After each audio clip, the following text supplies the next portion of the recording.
Okay, so what I have up in front of us in Excel is a version of the tool with some fake data. We are referring to this as version 2 of the tool. Its official release date was the 1st of this month. Some of the instructions have been changed very minimally to match new locations where information is. But for those of you that are new, this instruction page can be printed out and have by your side in order to have a quick reference to the different tabs in the tool. So basically the instructions describe out each of the tabs of the tool and then also talk about some general characteristics of the spreadsheet. So general rules in the spreadsheet is these are locked Excel workbooks. There are typically yellow coded cells where you can enter data. There are a few places where the rules are broken there, but in general, that's a good indicator that that's a place where you would enter information.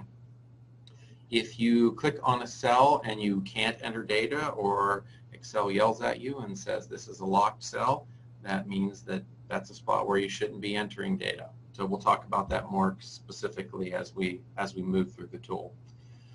So we consider this to be the positive action performance measures reporting tool. So this is not only used to track your program, your attendance, your pre and post, and your fidelity in your positive action program, but it is also used for quarterly reporting to PCCD. We refer to performance measures as a combination of your process measures, those are the counts of how many things that you do, and the outcome measures, those are the results. Typically, in the cases of these tools, it's your pre and post survey. So the next two tabs that you'll see at the bottom of the tool are process PMs and outcome PMs. So that's just simply an abbreviation for process performance measures and outcomes performance measures. Again, you will see some data is already populated in the cells in this process PMs tab. That is from some of the sample data that I have in the tool. So the fact that these are gray and white is an indication that they're auto-populated by the tool based on other data that you enter in yellow cells. Simply at the top, we have an area to add some key information. This information is carried also to the Outcomes tab. That is both for tracking and reporting as you turn things into PCCD, but it's also sort of a handy way if you're printing this out locally to share with someone. Each of the process measures are coded, so we have process measure 1 through 13 here in the left. So if those change over time, we'll add new items or potentially remove items from the process measures tool. But at this point, you'll see that most of them are pretty much right in order there. The rows 9 through 11, you'll notice that are in yellow. So this is data that you guys would enter quarterly. Your grant start date, which is the official date that your grant began, when this is edited, in this case it's listed as 7/1/2016. I'm just going to change that to sort of an odd date, 1/1/2018. Well, what you'll see changes in that situation is the references to the quarters are edited and changed here along the thing. So this is assuming that this grant began as of January 1st, 2018, so we see January through March being the first quarter of the grant. If I go back then and change that to 7/1/2018, you'll see that now the months have changed to July through September, and so forth. The first 3 PMs that you enter here are how many positive action facilitators were trained. So that is a non-duplicated number throughout the entire first year of your grant in this case. And you would only enter that number when in the quarter where the facilitators are trained. So if you have facilitators that are trained in July and September, for instance, you would enter those right here in this first quarter, making an assumption here that 10 folks were trained, nobody's trained in the second quarter or the third quarter, and then let's say there's another training due to attrition or something like that, and you train 5 more. So the cum for the year was total that 15 facilitators were trained. In many cases, additional principals, school administrators, other program coordinators also get trained in the program, but they're not necessarily facilitating the program. You would add those folks additionally in here. With this sort of scenario that I'm making up here, we're assuming that we also had 5 additional administrators and principals trained at that time, and then 1 joined in on the April through June training. Again, completely fake information, just an idea here. PCCD and EPISCenter encourage everybody to work with and report to their local collaborative board. Sometimes these boards meet monthly, sometimes they meet quarterly. We anticipate that you would present to your local collaborative board your data and information at least once a quarter. So typically we see anything from 1 to 3 entered in these quarters, and it's basically just reporting to your local board. We'll talk more about all of these items as we get to those tabs, but I want to mention also down at the bottom here that there's a spot for each quarter to add some notes about any challenges you had in collecting or entering data. Those can be process issues, like you have particular issues with the school turning in information, or it could also be around data entering challenges that you're discovering within the worksheet.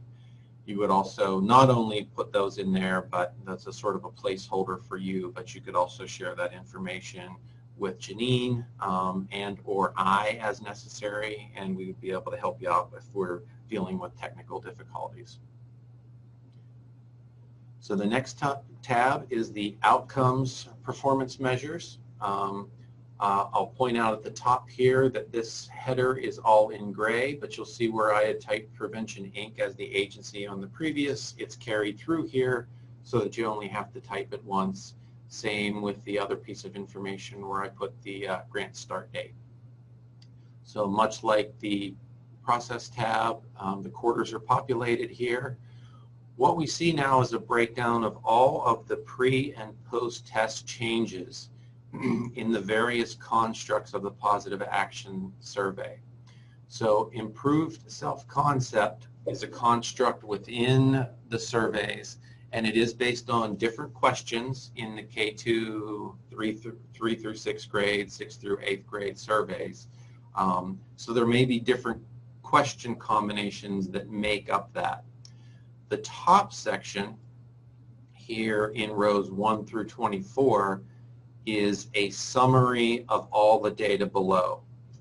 As you scroll down, you will see that there's a section specifically for the K through 2 pre-post test, which we'll see in a few moments when we get to that tab. Now, some of the constructs, the self-control construct, for instance, is not assessed in the K through 2 survey.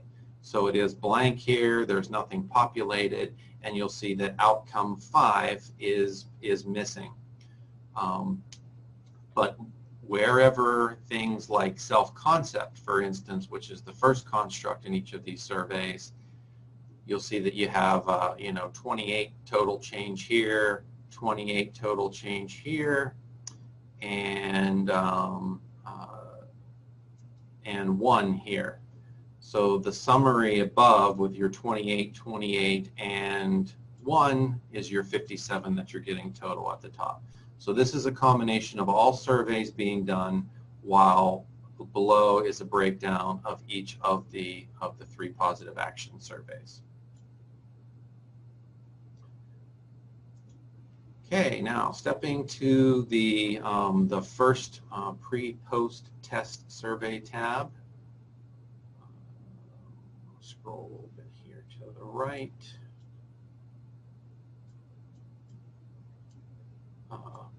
The data entry tabs are designed in a, each participant is in a horizontal format. The ID number here is simply a way to keep track of the youth in your program. The classroom is also some indicator for your own reference. You'll notice that these are left blank. That was partially intentionally on my part to show that those pieces of information are for your reference. They should not be identifying any youth when they're turned into PCCD or to us. So you should use a coded ID number for youth that is not identifiable. But it's also a check then when you're doing the post-test that you have the same ID pre and post lined up for each youth. In this data set, you'll see that there are some missing pieces of information throughout. You'll see there's a blank spot here. There's a blank spot here. Post-testing was not done with these 4 youth, for instance. This youth ID 1, as we carry across, let me step back here for a second. If you click on the cells above each of the questions, so here's section A, if you click on these, you will see that it appears in the box above, it shows you the full text of each of the questions and how they're answered. When you answer these surveys, you'll see that the data tool will only accept answers that can possibly be coded for that particular question. So those change throughout the survey. Question 1 has a response of 1, 2, or 3. The second section has 1, 2, or 3 responses. I'm not even sure if we have different examples in this one. Yeah, so these are all 1 through 3 responses across this survey. I'm going to scroll a little bit to the right now. So the data entry happens for student 1 pre-test here horizontally. It continues with any of their post-test information along here. And then finally we have a summary tab at the end. So what this summary does is it looks at each of the constructs. So this is the self-concept construct. And it's showing either a positive change in green, an undesired or a negative change in red, or 0 for no change, and then finally, if it's a blue IC, that simply means that it was incomplete. So incomplete can happen for a couple of reasons. It can be, in these cases, the entire post-survey was not done, so there are no complete post-surveys or scores populated in any of these columns for those. Incomplete can also be, it appears that there's an incomplete in the pre-test also, can be for those single missing questions.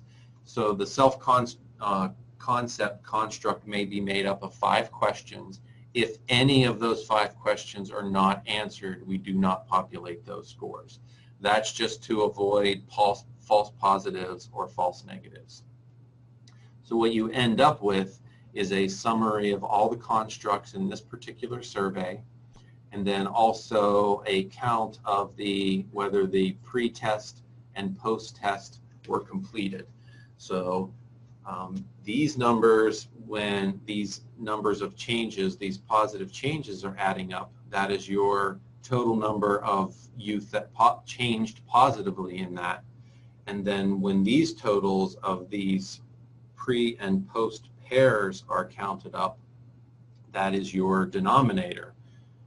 So that's how many youth changed in that construct versus how many total youth participated and were surveyed under that construct.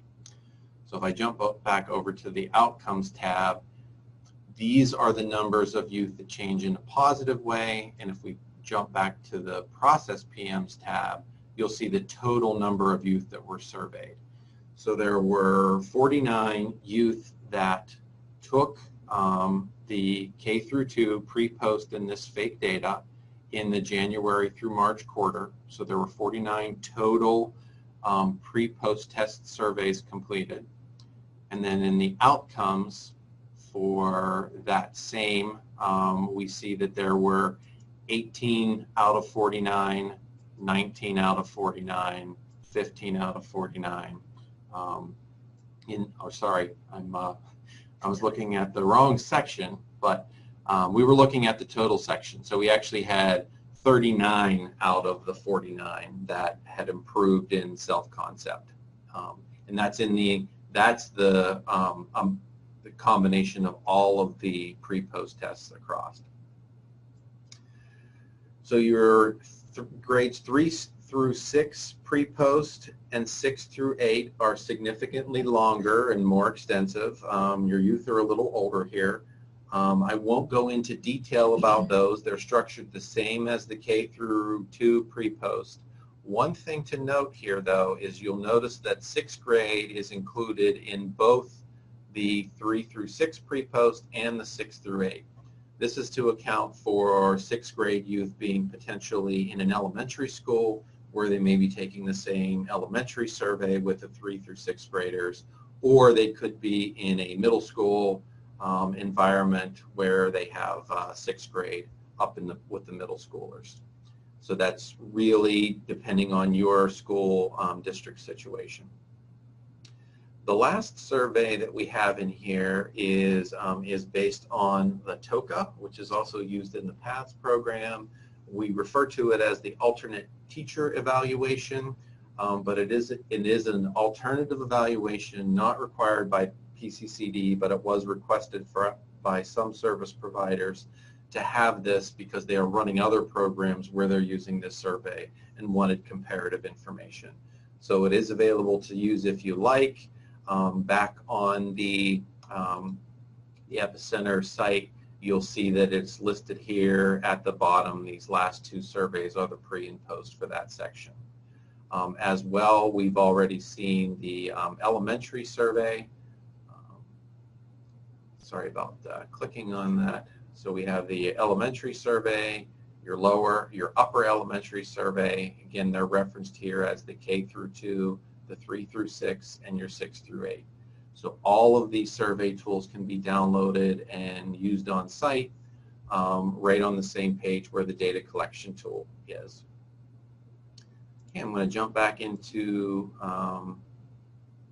the worksheet and move to the attendance tab. So the attendance tab has a lot of pieces of information here for your own reference. So you'll see, for instance, that I'll jump to the staff tab just briefly. The final tab in the spreadsheet is just a place if you're so that you don't have to repeat typing teacher names. They're all just numbered in here. But I'll put myself in here, and I'll put Janine here as teacher, just as reference. So back on the attendance tab now, when we look at teachers, we will see that I'm now one of the lists, so you can then choose those teacher names that you had picked from that list. And what did I put you in, Janine? As a school. I put you in, oh, I put you in as a school. There, okay, this is the Janine Elementary School. But it's the same for classroom, and then also in some situations your facilitator may actually be different than your teacher of your classroom. None of this data is used for any counts or population. It is for your reference to help you keep track of the attendance in each of your classrooms. However, all of these additional pieces of information from here on out in columns E through J are very important.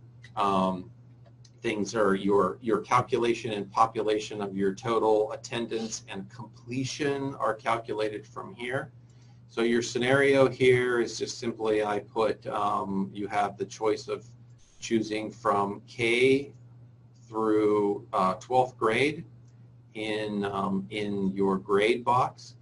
Your total number of youth who participated are the total number of youth in your classroom. This scenario, there were 15 in this kindergarten class.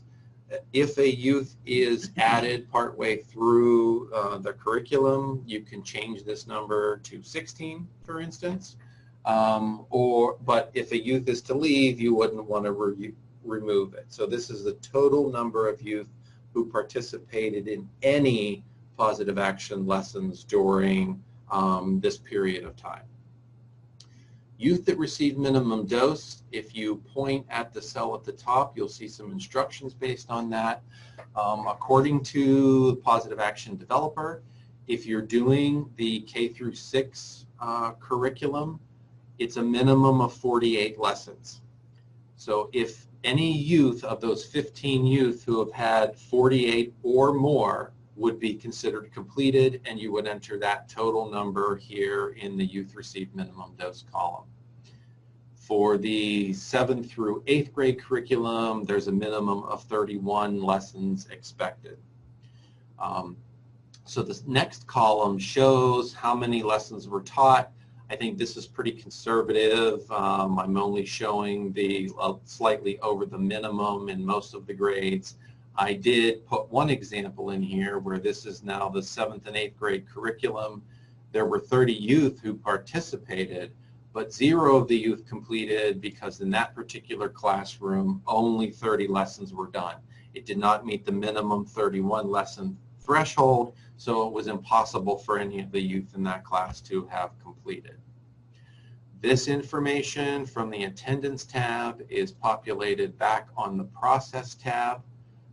So we will see here the total number of youth that participated in positive action lessons was 225, and it's broken out by quarter, but those that received the minimum dose was only 177. So we're subtracting some classrooms with their that didn't make the minimum dosage. There were a few other random pieces of information here. You'll notice that I had typical scenarios where 1 or 2 youth, because of potentially leaving the class regularly during particular class periods, did not receive the minimum dosage. So the scenario here is there were 20 total youth in the classroom, but only 18 had the minimum number of 48 or more lessons. The total classroom had 52 lessons taught. The end date is also used to populate which quarter the data populates in. So if it's a 1, 2, or 3 as the month, January, February, March, it's going to populate in that appropriate quarter, and so forth. So the actual date of the month is less important than the actual months as your start and end date. But it also does give you a good idea of how many months or what the total length of time it was that that particular program took place in the school. Okay, so that's the attendance tab. The Fidelity tab is brand new this year. So we have revamped, along with Carolyn from the Positive Action program, we've revamped and developed a new unit implementation Fidelity tool. So I'm going to jump out here for a second and just show you that briefly. We saw the download on the EPISCenter website. So this can be printed as a front and back of a page, so it is somewhat short. There are a total of 22 questions, and we'll talk about this in more detail, but there's a total possible score of 17 points in this Fidelity survey. So when a teacher completes or a facilitator completes a unit of the program, the expectation is that they will complete this unit implementation Fidelity tool, filling out all of this information. That data will be entered into the tool, which will do the population of the scoring. So this is the blank score. You'll see that there's guidance here, for instance, to circle how many minutes on average did you spend per lesson. And you have the choices to circle 5 to 10, 11 to 15, and so forth. In a few cases, you'll see things like greater than 25, so anything over 25 minutes. Or in this section, you'll see a 5+, meaning if you did this more than 5 times in that given time period. I'm going to jump to a PDF that has some handwritten notes. We're actually working on an electronic version of this that will be added to the Excel tool. but for the purposes of describing folks basically how scoring is done in this tool, I wanted to show you this version with my handwritten notes. So in the case of question 1, it is not scored. Question 2, there are 2 possible choices. So if you are doing the K through 6 curriculum, it is expected that you will spend on average at least 11 to 15 minutes. So if you're doing the elementary curriculum, you get 1 point if you enter 11 to 15 minutes or anything above that. In the case of the middle school curriculum, it's expected that you will be spending at least 16 to 20 minutes on average, so you would only receive 1 point or sort of score a positive score for this question if you had 16 through 20 or higher. Now, that is based on the grade level that is entered up here and into the spreadsheet tool, which again we'll reference in a few minutes. These next two questions are not scored. Question 5, you get a point for yes, no points for no.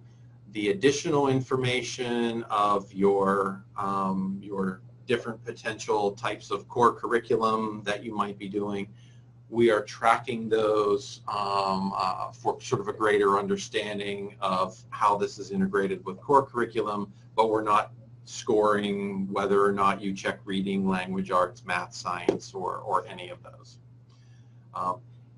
We do score a point for yes here. We score a point for 1 or more than 1 in question 7. This one becomes a little more complicated. So I mentioned that there's a total possible score in the unit implementation tool of 17. This series of 6 questions creates an exception to that.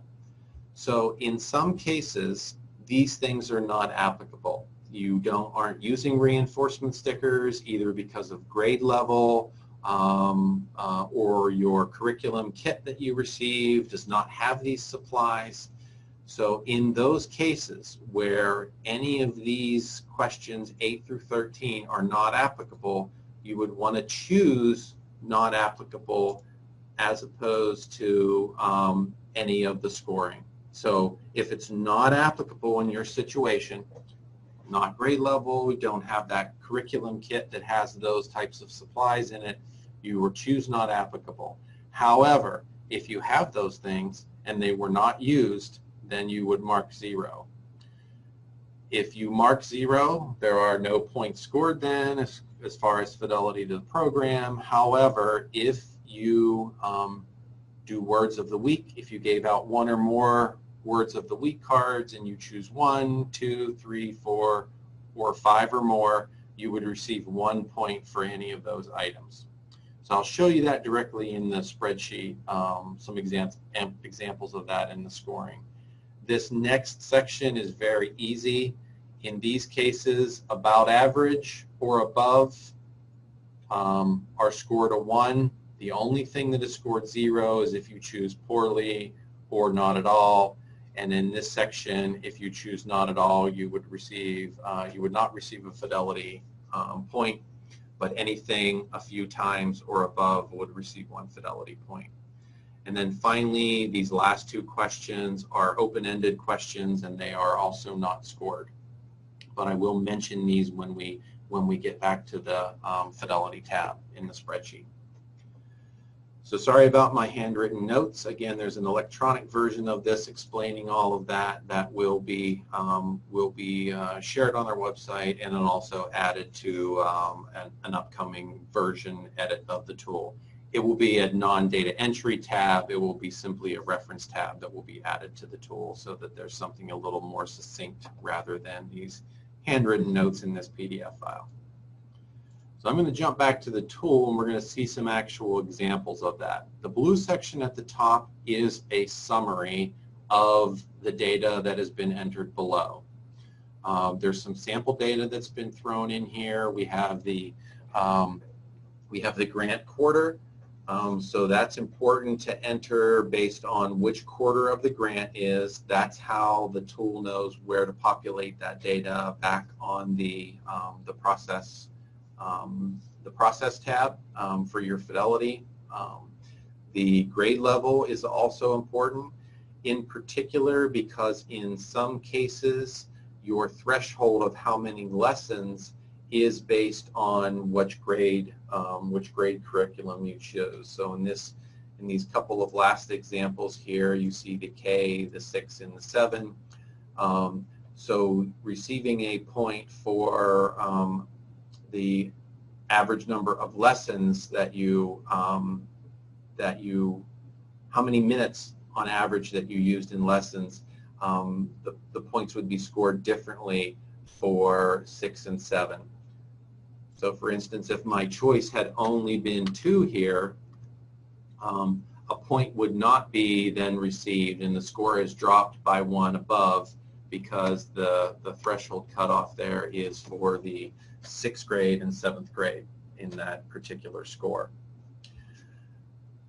Also of note is those where the data is not entered in the columns M through O is because those are unscored questions. So again, we find this to be very important data. We would like all of this to be entered. You'll see that there's some choices that have been made here in the types of core curriculum.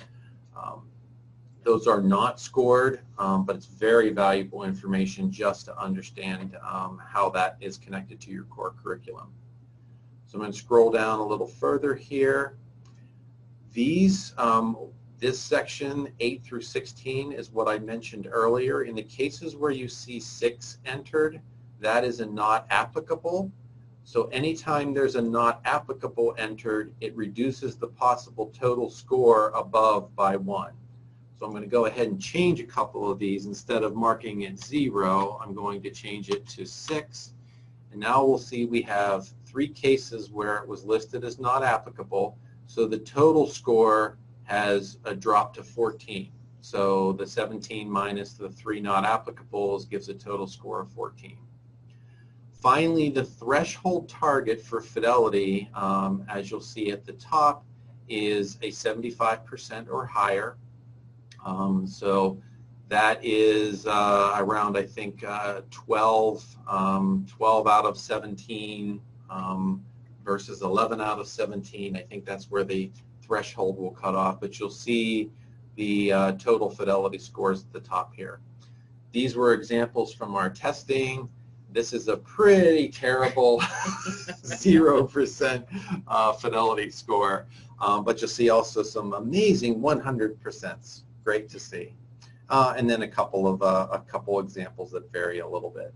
So the tool, you just put in the raw scores from the unit implementation fidelity tool.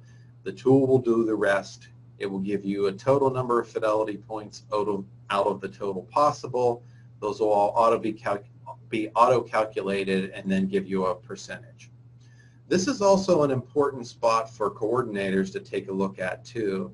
So if anyone marks that they would like to have more technical support by entering a 1 down here. So 2 is no in the case of the tool and 1 is a yes. So anytime you see that there's been a yes answer that they're asking for more technical support, it will be carried to the top here. So at a quick glance, you can see which instructors have asked for additional technical support. So that way a coordinator or other program representative can follow up with them and offer that help. And there's also a spot for notes. We just have some fake letters and down in here again from our test data. So that's the final tab that we have to really talk about in detail. We already looked at the staff tab. Again, that's a list of references that are for the drop-down lists throughout the rest of the tool. So I'm going to pop back over here to the instructions tab. I'm going to unmute you folks. At least I hope I'm going to unmute you folks.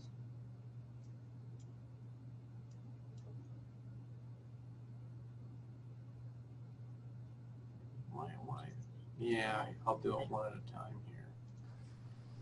Okay, so Jeff and Lori, I believe I've unmuted you both. So if you have some questions build up, go for it.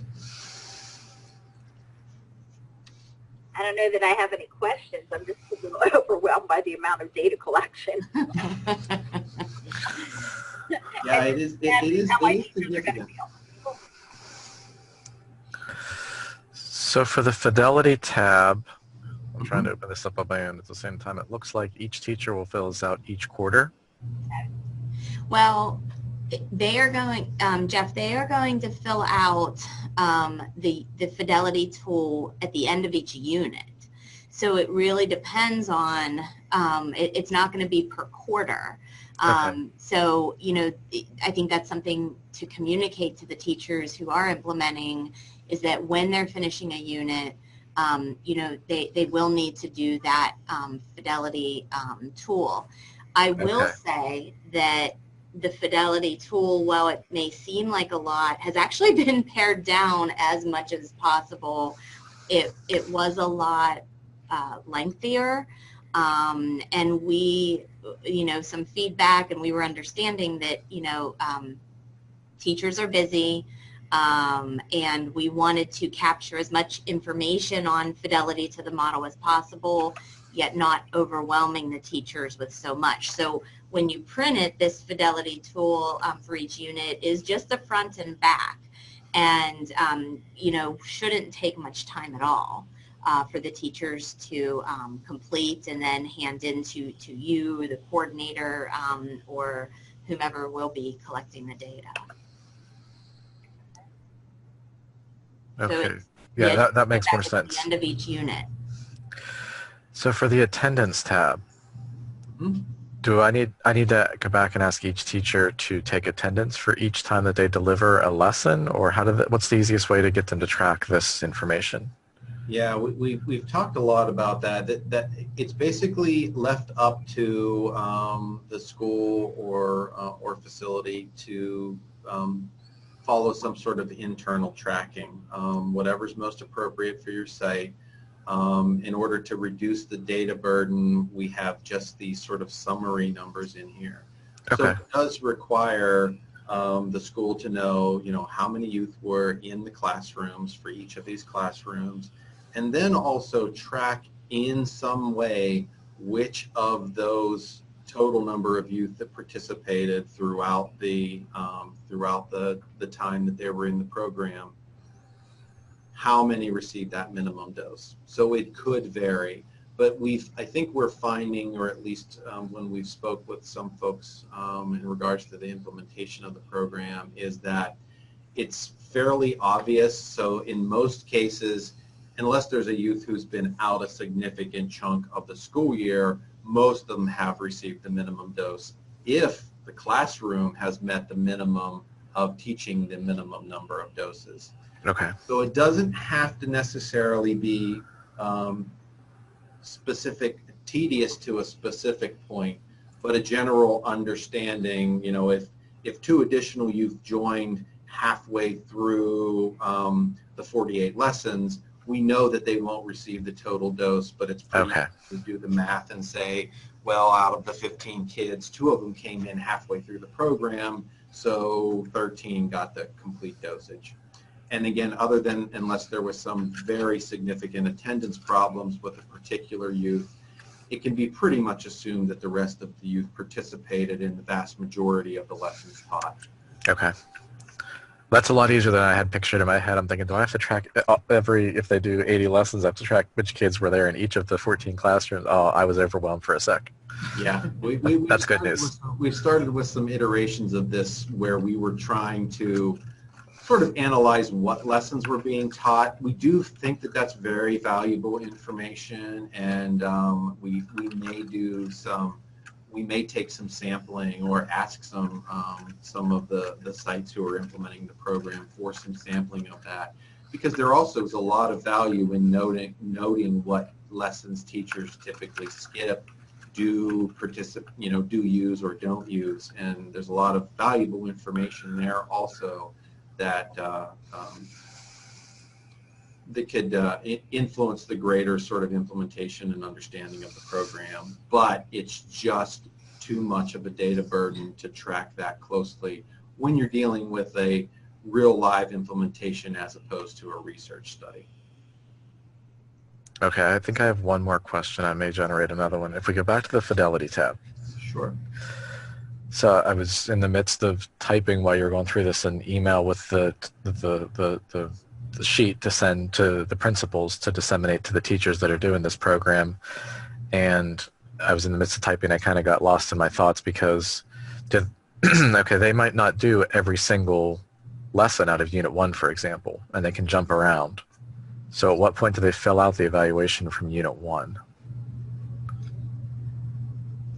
Oh, so they're doing different lessons from different units. Yeah, the developer said, there's a minimum, like, for example, they sent us in grade 2, there's certain ones that are required of those 48 or 50 or whatever that number is. Right. But for each grade, it's different what those numbers are.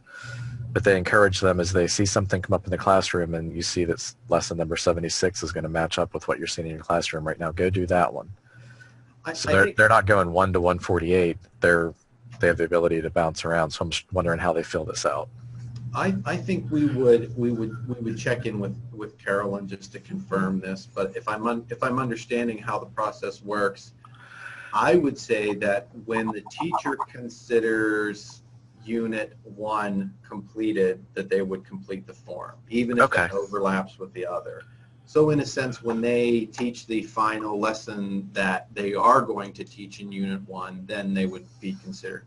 And I think if they're overlapping like that, it probably is going to be a little more difficult for them to keep their heads around, some of the other questions and the way they're answered in here, because you would want to answer it pertaining to the unit that the lessons belong in, but I don't think we'll split hairs over that at this point. So maybe I just kind of encourage them to go through Unit 1 for all the required ones and then Unit 2, and without referencing back the ability to flip around as much, maybe.